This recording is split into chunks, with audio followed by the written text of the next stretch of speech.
Got some tools together because I'm heading over to Wales tomorrow with Greg. Might do a bit of filming while I'm there, might do a little bit of vlogging. It's gonna be a pretty early night for me today. I wanna get up nice and early. I think I'm gonna collect the van between 7 and half 7, and then I'm gonna head over to Greg, pick him up, and then pretty much straight over to Conway. A few hours there, might stop and see something along the way, who knows, and then back. So I've gotta get the van back by 7:15. 7:15 at night, the van needs to be back. It is a rental. I've ordered it for 12 hours only. So I'm gonna lock the garage up now. I came back to turn that off to grab these tools. The last thing that I wanna do is head over to Conway and then forget the tools.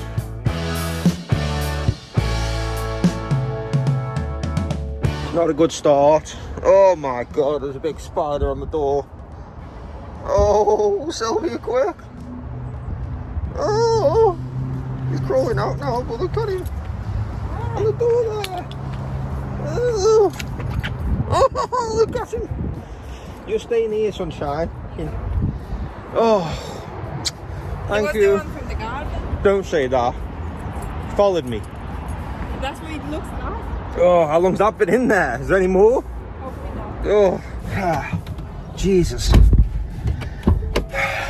Don't do spiders. Don't do spiders. If I could just ask for one favour today, don't judge my hair, don't judge the way I look. So for the last few weeks, I've had a bit of an issue with my car, and it's running fine now. However, there's still a little electrical issue. I think I've diagnosed it. I think I found the problem. Let me just walk you through a step-by-step of what I've done so far. So first things first, a little bit of a backstory. I took the car out for a drive. Battery was flat, not driven it over winter. I've moved house, I've been busy with the house. It sat flat. Jump started it, got it going, took it for a run out, went flat again. Did the same thing, went flat again. Charged it up with a charger, the battery's now fine again. I jump started the car, I took it for a run, all was fine, everything was okay. It started again the following day. I left it for about 3 days, didn't use it, came out to do a job on the car, battery was completely flat. So my next step, I got a battery charger and I charged the battery full. Battery I've taken off and it's currently on charge. It's showing sort of in the middle. It's hard to say what it's on really without getting the multimeter. It's showing actually above halfway now. Unless it just, you know, it is charging. I can actually smell it when I come in the room. Hopefully the battery isn't sort of knackered. It's gone flat a couple of times and I'm wondering if A, the dash cam has been rinsing it, and B, I didn't drive it a lot over winter, and then I've moved house, I've got it here, I've jump started it to get here, I've parked it in the garage and it's sat here ever since. I've only recently started driving it again, and every time I seem to come to it, after a week, it's flat. It's been like 3 days since I've driven it, 2-3 days, it's sat there, and it's gone flat. It's not normal. This is my last sort of idea. I'm gonna charge the battery. If it doesn't hold charge, I'm gonna have to buy a new battery. So far, it's been okay. I think it just needed that full proper charge. Anyway, problem number 2. Took it out for a drive maybe 4 or 5 weeks ago. Got back home, the coolant expansion tank was bubbling like crazy. Fans obviously weren't coming on. There was a problem somewhere. I don't know where this started, where this came from, but there was a problem, major problem. Sometimes these problems can arise when the car is just due a service. The coolant was old, maybe there was an airlock. I flushed the coolant out completely, did a complete clean out inside, added new coolant. That actually worked out, but I was a bit unsure if those fans were actually working. I did a bypass. I touched some cables together by using little wall pins. The fans kicked in, which tells me the fans are working. I believe there was probably some sort of airlock inside the system. However, the dash was still telling me when the car was overheating. The only problem is, it was telling me after about 20 seconds of the car being turned on. It's physically impossible for a car to be overheating after 20 seconds of being turned on. It takes about 8, 9, maybe 10 minutes in some cars for the engine to actually get hot enough for the coolant to start circulating. So this car was not overheating, but the dashboard was telling me it was. Next thing I replaced, the fan temperature switch. That's brand new. It still didn't sort the problem out. I'm looking at grounding issues. I've replaced both of these relays. The wiring's all okay, the wiring's intact. I've done this ground. You can see I've sanded it, I've cleaned it. I mean, that still needs to be fixed. It's not ideal, but it's working. For some reason, still, after 20 seconds of the car being turned on, the temperature light's coming on, telling me it's overheating. So it's not the coolant, it's not the temperature switch. What is it? All of this wiring here is all OEM stuff. It's not standard factory fitted. So there's another temperature switch. I found the other temperature switch. That was a big fat lie. I didn't find it. I used the Haynes. The other temperature switch is right there in front of you. You can't see it though because the lights are off. So I'll turn it on. This green cable right in front of you, that's the cable that tells the dashboard that we're overheating. And I don't think you're gonna get to see it, but oh, just down there, just that little thing there. That's the factory fitted temperature switch. It looks very corroded. I might replace it. However, I disconnected that. I turned the engine on once more and guess what happened? You're right, the light came back on again. So we start getting a little bit more technical. Every car has a wiring system, what we call a loom. It's almost like the nervous system of the car. Everything's connected via the loom. Guess what? I've done some digging. Look what I found. He's only gone and pulled the loom apart over there. And look at these two wires. Now that's bare copper. That's not right, is it?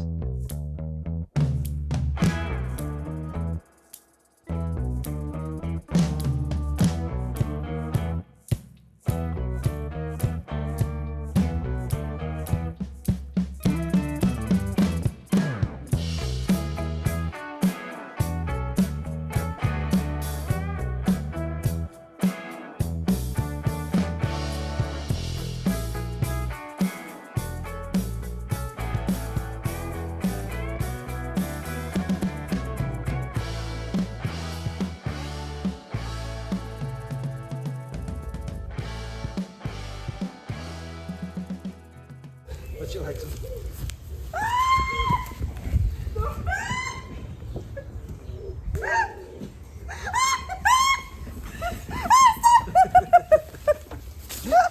Tip you again. Legs up.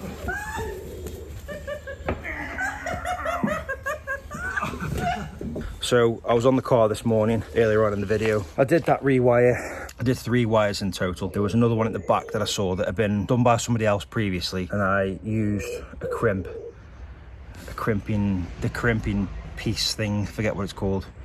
The crimper. I turned the car back on after, and guess what?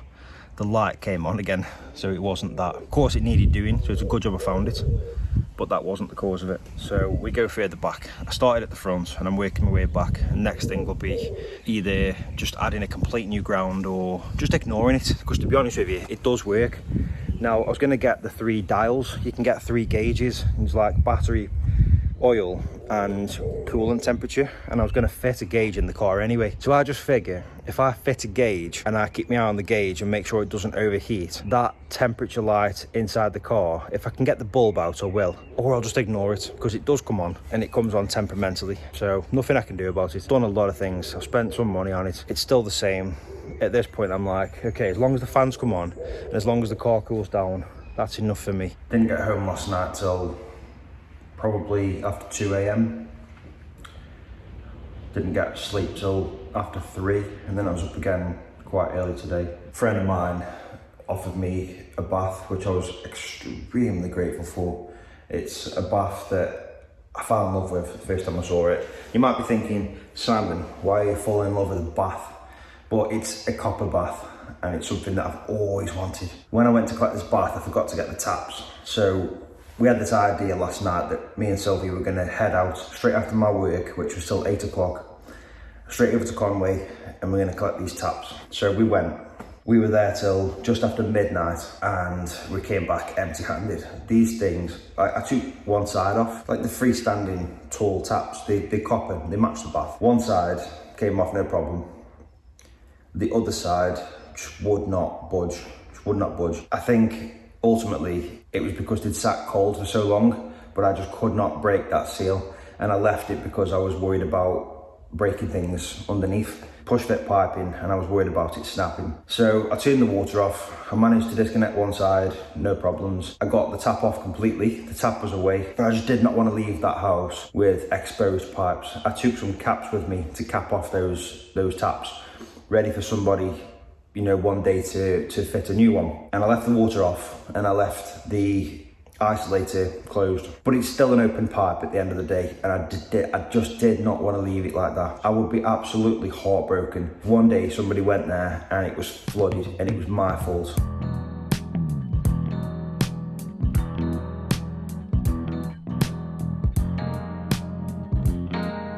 As you've just seen, I am painting this wall and I'm doing MDF primer, which I need to do a full coat all around and the ceiling. Once the MDF primer's on and dry, I'm going to caulk in all the edges. There's a couple of nail holes here. I might just go over with a bit of filler, tidy it all in, and you see where they've connected it all up.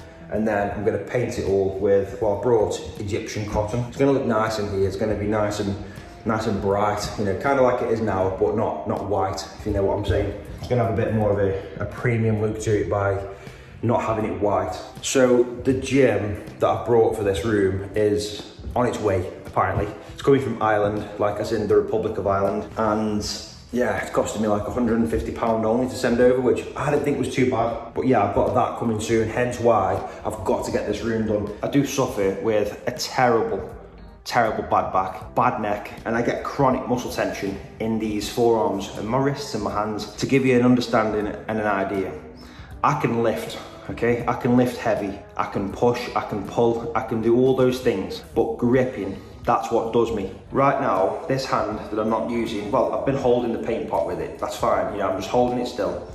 This one, doing that motion with painting and the grip, it's starting to hurt. I've done 1, 2, 3, 4, 5, 6, 7, 8, 9, 10, 11.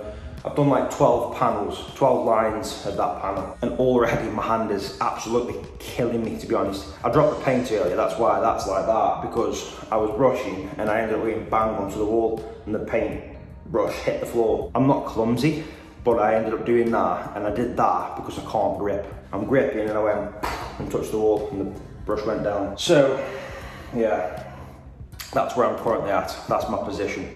It's tough, man. I'm 36 years old and this is how I am with my wrists and my forearms. Like I'm in pain right now. Well, not pain, I'm not in pain. I rarely get pain with my back and my neck and my hands and my low back and my legs and my feet. It's not pain, but I would describe it as chronic discomfort. Really, really bad chronic discomfort.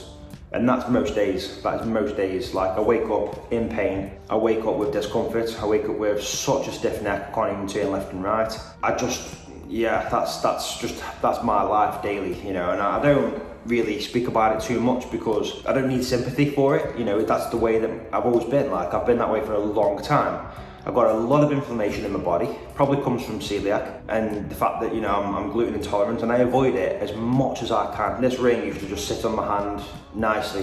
When I take it off now, which I do daily, I'm left with that kind of thing going on. You see there's a big crease there. You can see how swollen it actually is. You know, that's how much swelling I have.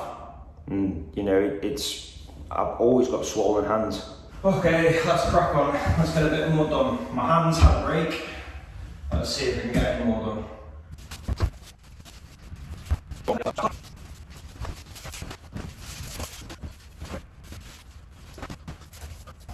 That's strong. Yeah, how did you manage to pull that down? I didn't. The wind took it down. I'm still giving myself a few minutes. I'm caked with adrenaline right now. Finished painting. The building's done behind me. I was just washed everything off and I was just about to go and have a quick bath, and then I looked out the window and trees come down. I've already started cutting it, but I'm just being very cautious because it's very heavy, this trunk here. I've cut one end, hoping to try and stop it from falling further, but I feel that if I don't get some of the weight off the end or get something underneath it, it's going to fall into the gym. And yeah, it's quite alarming to see something like that. My hand's not shaking that much, but it is. I mean, my face looks pretty red. Is that a sign of adrenaline? Red face. My body's shaking, and like, I cut the roots on this tree, so I knew that I was on maybe potentially borrowed time with it. I knew that I'm compromising the tree by cutting the roots, but I had to cut the roots because they were in the way. Somebody all them years ago decided to leave this big mound of soil here with trees in it, looking ugly and disgusting and just ridiculous, to be honest with you. I'm taking it out. I'm trying to sort my house out, and I knew that by cutting the roots, I was messing with, like, the fact that the tree could come down. But I'll be honest with you, if not for the storm that we've been having, like, it's been really, really windy. If not for that, it wouldn't have come down, and hopefully it could have rerouted. But it's happened now, and I've got to take a few deep breaths, and I've got to start chopping it up. Ultimately, just gonna have to start chopping it up, and it's just unfortunate, really. I think we need to get the loose branches, pull them away, okay. and then close them. Most of this here is loose behind me.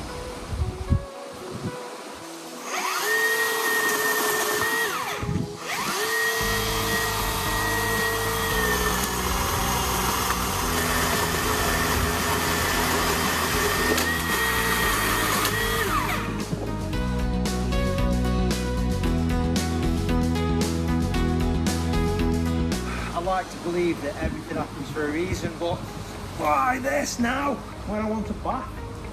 I was just about to have a bath. Was I going to drown in the bath or something? So God's saying, I'll tell you what, I'm going to send that tree down. Everything happens for a reason. Simon's famous last words.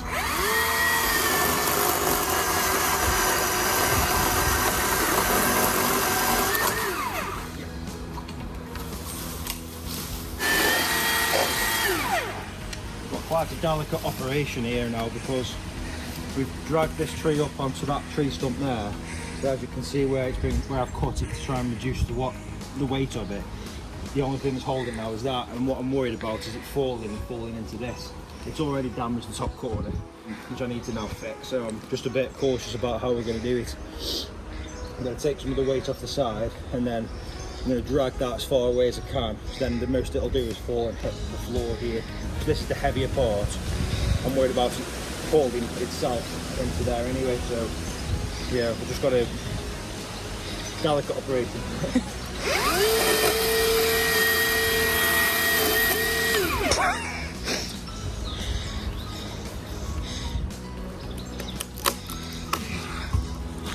I better move.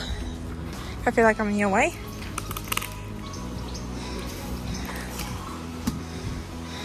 Are you going any further with that? You reckon? I would want to believe so. Hello. Hello. I'm going to say hello. I'm a little there, so you want me to do... Health and safety. Oh my God. Are you coming now?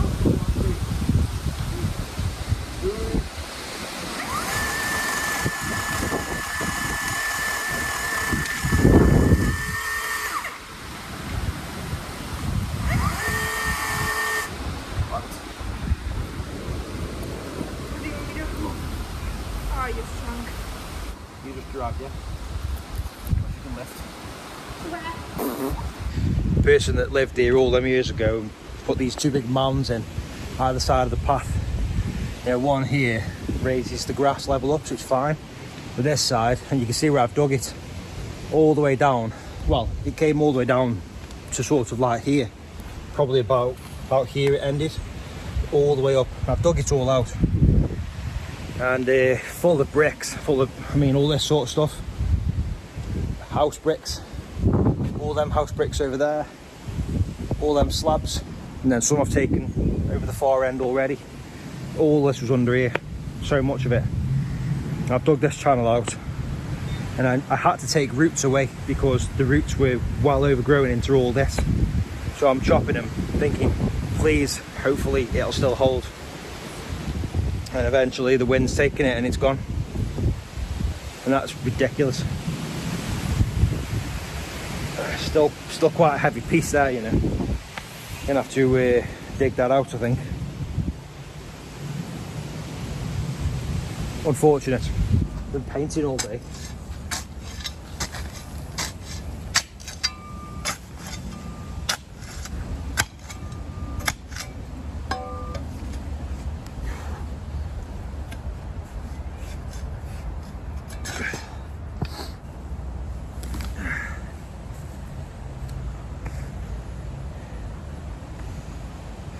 where do you even start with this big spider?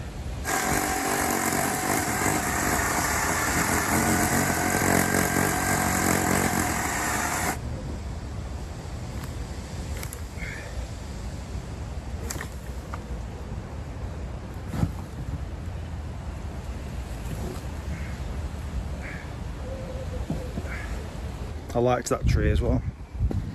It's a cherry blossom. Looking for the cover for my chainsaw. I don't know where Sylvia's put it. I don't know. I'll take this back into the garage.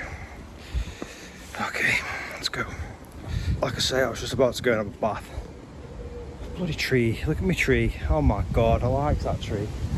I don't like cutting trees down. I want trees. I was sad about that tree, you know. I was sad about that one we had to take down. It was like 50 foot high. But unfortunately, it was dead and rotten. So it had to come down. I'm just gonna leave that there. I don't know where the cover is. I'll find it after. Just want a bath. You know, I'm knackered. Ah, there's the cover. Found it. It's on the bin where I left it.